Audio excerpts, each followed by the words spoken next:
কমিটির সম্মানিত সভাপতি ফয়সাল আহমেদ সাহেবকে ধন্যবাদ জানাচ্ছি। খেলা পরিচালনা কমিটির সাধারণ সম্পাদক কামরুজ্জামান সুরু ভাইকে ধন্যবাদ জানাচ্ছি। খেলা পরিচালনা কমিটির উপদেষ্টা মণ্ডলীর সম্মানিত প্রধান উপদেষ্টা সেটা আশা করতে পারি। যাই হোক, অল্প কিছুক্ষণের মধ্যে আমাদের আজকের এই দ্বিতীয় রাউন্ডের দ্বিতীয় খেলা অনুষ্ঠিত হতে যাচ্ছে। একই সাথে আমরা দেখতে পাচ্ছি প্রচুর সংখ্যক দর্শক। প্রথমেই বল পেয়েছেন 7 নম্বর জার্সিধারী খেলোয়াড় জসিম, ব্যাক পাস করেছেন, ছোট্ট করে সামনে বাড়িয়েছেন, উদ্দেশ্য 14 নম্বর জার্সিধারী খেলোয়াড় এখনো পর্যন্ত নিয়ন্ত্রণ নেওয়ার চেষ্টা, বুল পাস, কাউন্টারটাকে ডান প্রান্তে ক্রস করেছেন, উদ্দেশ্য 11 নম্বর জার্সিধারী খেলোয়াড়, তাকে করা মার্কিং এ রেখেছিলেন প্রতিপক্ষের সজল, সেই সুবাদে আবারও জটিলার সৃষ্টি। বল পেয়েছেন সজল, ছোট্ট করে ব্যাক পাস করেছেন, দিয়েছেন সতীর্থের উদ্দেশ্যে, সেখান থেকে রুবেল, রুবেল থেকে বল পেয়েছেন জসিম, রাখতে পারেননি, কাউন্টার এটাকে ওঠার চেষ্টা করছেন কিন্তু ফাঁকায়, এখনো পর্যন্ত জটিলার সৃষ্টি। বল পেয়েছেন রুবেল, দক্ষিণ ফেঞ্চিগঞ্জ মাঝগাঁওর সেরাদের সেরা একজন খেলোয়াড় রুবেল, অত্যন্ত চৌকস খেলোয়াড়, বিপদ হতে পারে কিন্তু যাত্রা ছিল অধিকারী, সেখানে রাকিব প্রস্তুত ছিলেন, সেই সুবাদে ক্লিয়ার করলেন, এখনো পর্যন্ত ক্লিয়ার হয়নি পুরোপুরি। তার আগে পরিচালকের বাসি, আমাদের আজকের খেলার পরিচালক প্রধান পরিচালক আব্দুল বাসির, এবং আমি খেলোয়াড়দের দৃষ্টি আকর্ষণ করে বলছি, আপনারা দয়া করে খেলা চলাকালীন অবস্থায় রেফারির সিদ্ধান্ত চূড়ান্ত বলে গণ্য হবে, সেটা মাথায় রেখে অবশ্যই খেলবেন, কারণ সর্বজন শ্রদ্ধেয় মাত্র সর্বজন শ্রদ্ধেয় কিন্তু রেফারি, সেই রেফারির সিদ্ধান্ত চূড়ান্ত, তাই দয়া করে আপনারা কেউ রেফারির সাথে অশুভ আচরণ করবেন না। সুপ্রিয় দর্শক মন্ডলী, পবিত্র আসরের আজানের বিরতিতে আমরা চলে যাচ্ছি। আজান শেষে আবারও মাইক্রোফোনে আমন্ত্রণ জানাবো।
ওগুলা বল মারি দিয়ে ওটা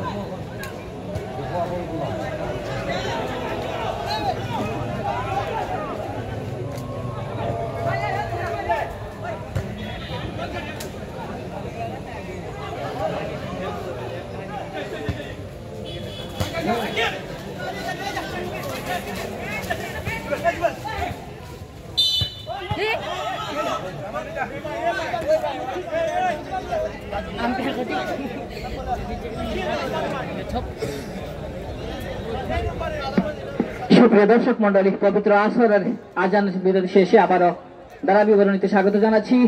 এই মুহূর্তে স্পট কিক লাভ করেছেন মানিকখুনা মাঝপাড়া দীর্ঘদেহী খেলোয়াড়, দলীয় অধিনায়ক 2 নম্বর জার্সিধারী খেলোয়াড়, দারুণ শট, কিন্তু সেখানে গোলরক্ষক রাব্বি প্রস্তুত ছিলেন, সেই সুবাদে কোনো বিপদ নয়, রাব্বির বিশ্বস্ত হাতে তালুবন্দী হওয়ার কারণে কোনো বিপদ হলো না।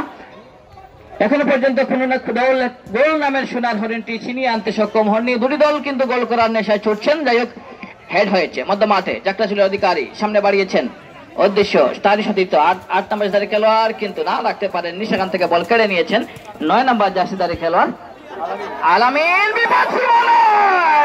কিন্তু না, উবা কিন্তু জায়গা মতো ছিলেন না, যদি আরেকটু ফার্স্ট পজিশনে থাকতে পারতেন তাহলে একটা ভালো ফলাফল আসতে পারত বেলকুনা দলের পক্ষে। যাই হোক, গোলরক্ষক ফাহিম লম্বা শট প্রতিপক্ষের সীমানায়, বাইনি বাধা সাকিব, সেখান থেকে আবারও পরিচালকের বাঁশি, সম্ভবত ফাউল, ফ্রি কিক লাভ করল।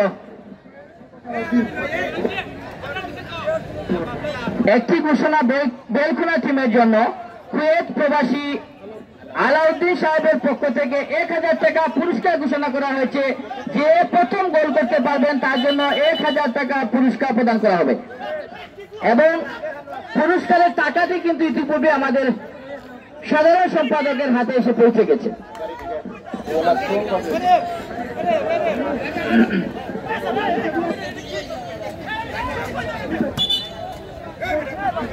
সম্ভবত থ্রোয়িং লাভ করল, কামরুল থ্রোয়িং নিচ্ছেন।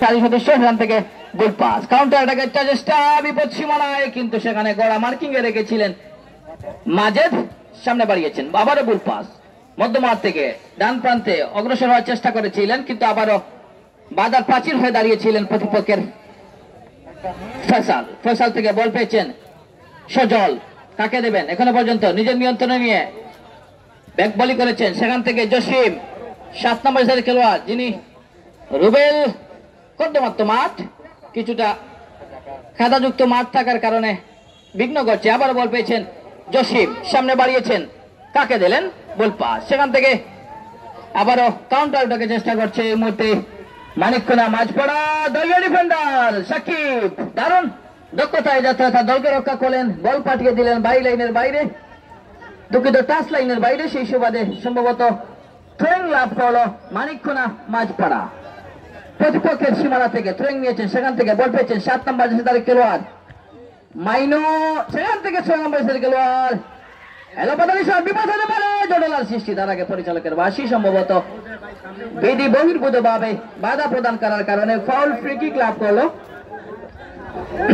পেনাল্টি আরের মধ্য থেকে ফ্রি কিক লাভ করলো বেলকুনা ফুটবল ক্লাব, সেখান থেকে বল পেয়েছেন মাজেদ, কাকে দেবেন দিয়েছেন জসিমের উদ্দেশ্যে, জসিম থেকে রুবেল, এখনো পর্যন্ত কিন্তু না শেষ পর্যন্ত বল চলে গেল 500 রেখার বাইরে। আবারও থ্রোয়িং থেকে বল পেয়েছেন আবারও রুবেল, কিন্তু শেষ পর্যন্ত আবারও বল 500 রেখা অতিক্রম করে যাওয়ার কারণে সফল, শেষ পর্যন্ত বল কন্ট্রোল রাখতে পারেননি, সেই সুবাদে আবারও বল লুজ করতে হলো। সেখান থেকে বল পেয়েছেন রুবেল, সামনে বাড়িয়েছেন, উদ্দেশ্য সজল, সজল থেকে বল পেয়েছেন উবা, উবা থেকে আবারও বল পেয়েছেন সজল, কিন্তু রাখতে পারেননি। এই সজল কিন্তু শ্রীমঙ্গলের একজন খেলোয়াড়, সেখান থেকে উঠে এসেছেন। বিপক্ষের পেনাল্টি আরের কিছুটা বাহির থেকে ফ্রি কিক লাভ করলো, এই ফ্রি কিককে কিন্তু গোলে কনভার্ট করাও যেতে পারে। তাই দেখা যাক এই ফ্রি কিককে কিন্তু গোলে কনভার্ট করতে সক্ষম হন কিনা মানিকখোনা মাঝপাড়া। বিপদ সীমানায় গোল অভিমুখী, এখনো পর্যন্ত পেনাল্টি বক্সের কাছাকাছি বল পেয়েছেন জসিম, বিপদ হতে পারে, চলন্ত বলে শট করার চেষ্টা করেছিলেন, ফাঁকা পেয়েছিলেন, কিন্তু কাজের কাজটি করতে সক্ষম হলেন না। আবার পরিচালকের বাঁশি, সম্ভবত পায়ের বল ফুটবল হাতে লাগলে এনবল, তারই সাথে সাথে আবারও কাউন্টারটাকে ওঠার চেষ্টা করছেন দলীয় 10 নম্বর জার্সিধারী খেলোয়াড় স্বপন, রাখতে পারেননি পরিচালকের বাঁশি, সম্ভবত স্বপনকে অবৈধভাবে বাধা প্রদান করার কারণে ফল, ফ্রি কিক লাভ করলো মানিকখোনা মাঝপাড়া। বল পেয়েছেন 7 নম্বর তারিখ খেলোয়াড়, সম্ভবত তিনি কিক নেবেন, 2জন খেলোয়াড় দাঁড়িয়ে রয়েছেন এই স্পট কিকটি নেওয়ার জন্য, এবং দেয়ালের প্রাচীর দেখতে পাচ্ছি রুবেল এবং সজল দেয়ালের প্রাচীর হয়ে দাঁড়িয়ে রয়েছেন বলটিকে ঠেকিয়ে দেওয়ার জন্য। এই শটটি কিন্তু শটগুলো কিন্তু খুবই মারাত্মক হয়ে থাকে, যে কোনো সময় হেডের মাধ্যমে গোল হতে পারে, আর হেড কিন্তু গোলকিপারের জন্য সব সময় কষ্টের একটা কারণ হয়ে থাকে সেভ করার জন্য। যাই হোক, জটিলার সৃষ্টি, বিপদ হতে পারে, কিন্তু না, অল্পের জন্য বল চলে যায় ক্রস পারের সামান্য উপর দিয়ে মাঠের বাইরে। সেই সুবাদে দারুণ একটি ফলপ্রসূ আছি এই মাঠের নিয়মিত ধারাভাষ্যকার আবু সালেকে।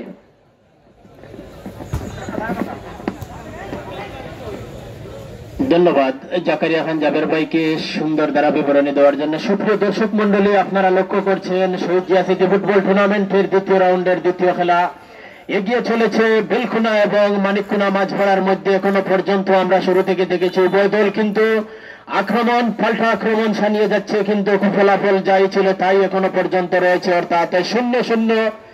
কিন্তু আমরা খেলা এই মুহূর্তে গত লাস্ট 5 মিনিটের ফলাফল যদি আমরা বিশ্লেষণ করা যায় তাহলে মানিককুনা মাঝপাড়া অনেকটা এগিয়ে গিয়েছিলেন, এবং আমি যে কথা বলতে না বলতে কিন্তু দলীয় গোলরক্ষক রাব্বি কিন্তু সম্পূর্ণরূপে কিন্তু প্রস্তুত ছিলেন, খুনাখুনি শট নিয়েছিলেন এখানে। হাবিব যদি একটু ভুল হতো তাহলে কিন্তু ফলাফল গোল হয়ে যাইত, কিন্তু যাই হোক ধন্যবাদ জানাই দলীয় গোলরক্ষক রাব্বিকে। রাব্বির দৃঢ়তা এই মুহূর্তে কিন্তু বেঁচে গেছে।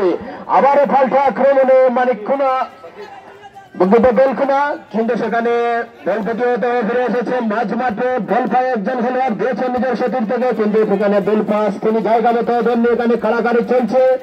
দেখা যায় শেষ পর্যন্ত বল ছিনিয়ে নেন, এখনো কিন্তু রয়েছে শেষ পর্যন্ত বেলকুনার একজন খেলোয়াড় যে শটটি নিয়েছিলেন।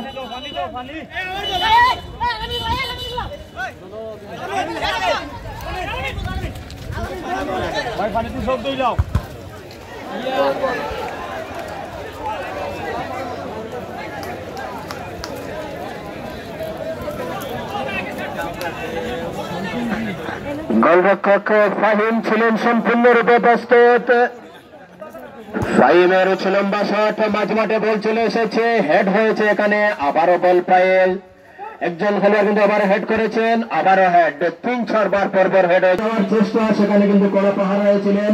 শেষ পর্যন্ত বল চলে যায় নুরুলের কাছে। নুরুল উদ্দেশ্য ছিল হাবিবকে দেওয়ার, কিন্তু শেষ পর্যন্ত হাবিব যে শটটি নিয়েছিলেন উদ্দেশ্য ছিল আগে বল কিন্তু নিজের নিয়ন্ত্রণে রাখবেন, কিন্তু নিয়ন্ত্রণ নেওয়ার আগে কিন্তু বল পাঠিয়ে দেন সীমানার বাইরে। ফুলে থ্রোইং লাভ করলো এখানে মানিককুনা মাঝপাড়া ফুটবল একাদশ।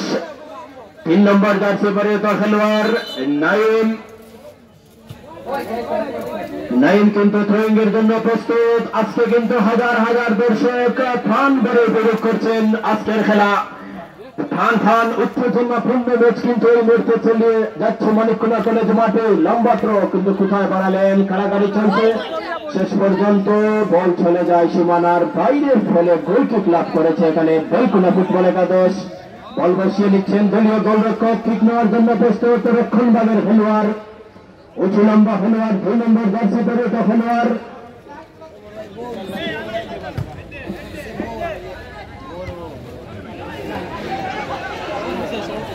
রাকিব বাড়িয়েছেন বল পায়ে, কিন্তু সেখানে বল পাস হয়েছেন। আবার জসিম, কিন্তু জসিম রাখতে পারবেন নাই, বলের গতি বেশি দেখায়, বল চলে যায় সাইড লাইনের বাইরে, ফেলে থ্রোইং লাভ করেছে এখানে মানিককুনা মাঝপাড়া ফুটবল একাদশ। থ্রোইংয়ের মাধ্যমে আবার খেলা শুরু। বল পায়ে স্বপন কাটানোর চেষ্টা, কিন্তু বাড়িয়েছিলেন উদ্দেশ্যে সৌজত্য জোগাড়, কিন্তু সেখানে বাধাপ্রাপ্ত হয়ে বল চলে যায় সীমানার বাইরে। কাড়াকাড়ি চলছে, রক্ষণভাগের খেলোয়াড় কিন্তু ব্যস্ত, কিন্তু তার আগে পরিচালকের বাঁশি সম্ভবত রাকিবকে কিন্তু এখানে অবৈধভাবে বাধা দেওয়া হয়েছে, যার দরুন পরিচালক আব্দুল বাসিত বাঁশি বাজিয়ে দিয়েছেন। খেলার দৃষ্টিতে সেটি অবৈধভাবে বাধা দেওয়ার কারণে বল ফ্রি কিক লাভ করলে বেলকুনা ফুটবল একাদশ। বল বসিয়ে কিক নেওয়ার জন্য প্রস্তুত রক্ষণভাগের খেলোয়াড় রাকিব। রক্ষণভাগ যার কাছে কোনো নিরাপদ অবস্থায় রয়েছে, যে কোনো মুহূর্তে যদি রক্ষণভাগ বেরিয়ে যায় তখন কিন্তু খেলার ফলাফল যে কোনো সময় পরিবর্তন হয়ে যায়। ওই যে লম্বা সাহেব এখানে হেড করার উদ্দেশ্যে লাফিয়েছিলেন, হাবিব বাড়িয়েছিলেন, কিন্তু রক্ষণভাগের আরেকজন খেলোয়াড়ের হেড হয়েছে, সেখানে কাড়াকাড়ি চলছে, বল চলে যায় সীমানার বাইরে, ফলে থ্রোইং লাভ করলো এই মুহূর্তে বেলকুনা ফুটবল একাদশ। আজকের খেলার সুদক্ষ পরিচালক আব্দুল বাসিত, সহকারী পরিচালক হিসাবে রয়েছেন মনিয়ার আলী এবং মাসুমা। খেলা শুরু হয়ে গেল, কাড়াকাড়ি আবার আক্রমণে পাঠিয়েছেন করেন খেলোয়াড় উপার উদ্দেশ্যে। উপা কিন্তু লাফিয়েছিলেন, কিন্তু শেষ পর্যন্ত রাখতে পারলেন না, বল চলে এসেছে জসিম দিয়েছেন চতুর্থ রুবেলের উদ্দেশ্যে। রুবেল খুঁজে নিচ্ছেন উদ্দেশ্যে